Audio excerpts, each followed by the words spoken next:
Yo, what's up guys, it's Flexinja here, and today I'm just going to be bringing you a short video. It's going to be all my settings.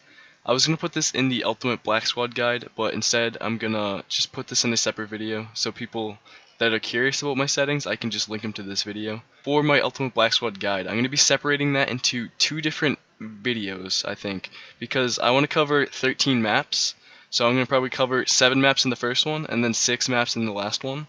I'm taking a lot more time than I expected, so it's not going to be out by today, it's not going to be out by tomorrow, so just be patient guys, and thank you so much. So I read your comments on YouTube, and without any hesitation, I'm just going to jump right into my settings. So for the sake of this video, I'm running Ultra character, background, effect, and physics.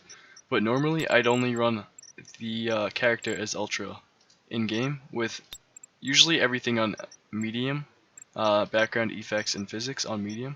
Lighting effect disabled, ambient occlusion disabled, real-time shadows disabled, but I have shadows on because shadows do help as the enemies are coming around corners. And for gamma, I used to run 50 gamma, but now I run 75. I feel like the extra brightness helps a little bit, but that's just personal preference.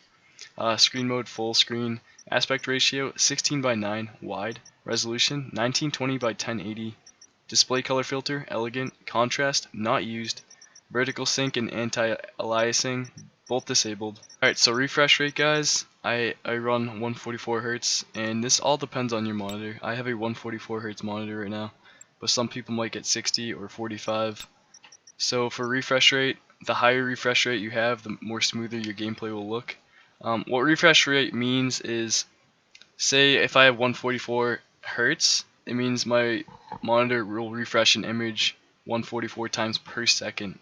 So it just looks a lot smoother than what a 60 Hz monitor will provide, and it definitely helps your gameplay, so I recommend a higher Hz monitor. So for the blood effect, I use blood effect teen, which is that white blood you see in my videos, compared to blood effect mature, which is the red blood. I personally like the teen effect better, but that's just because I'm 10 years old. Gun trail effect enabled.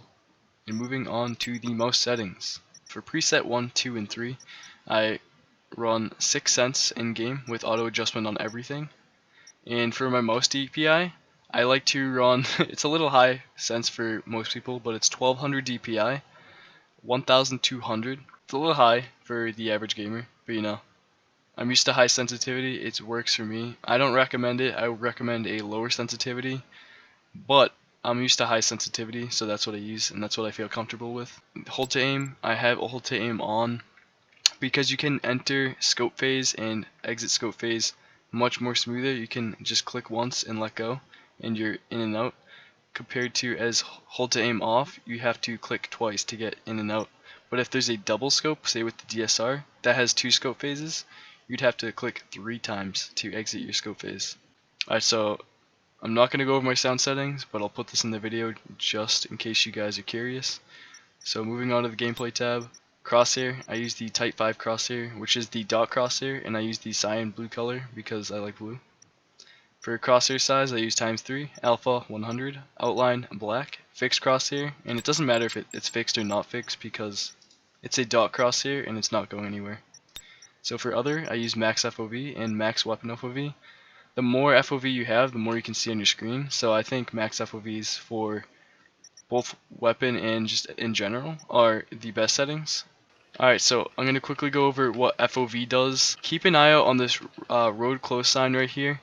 So this is what FOV does. So right now I'm at max FOV, and as I bring the FOV all the way down below, you can no longer see that road close sign. And as I bring the weapon all the way down, the weapon gets close to me and it gets larger. So the FOV allows you to see more, and I think that's really helpful. So I use max FOV. For weapon alignment, I use right-handed. This is personal preference. And for display friendly IFF, I use on. This is just the name tags you see over your teammates' heads. This just helps clarifies who's who. Alright guys, that pretty much wraps up my settings video in a nutshell. I'm going to be working on the Ultimate Black Squad guide within the next few days. I'll have the part 1 out, and then a few days after that I'll have part 2 out. But for now, just be patient. I'm sorry it's taking so long, but I hope you guys enjoyed the settings video. I thank you guys all for the support. Whether you catch my live streams on Twitch or you just watch my YouTube videos, thank you guys so much for the support. As soon as this video is up, I will be live on Twitch at twitch.tv/Flexinja. So if you guys want to see me live, I'll be live up there. So thank you guys so much for the support. Appreciate it and have a good day.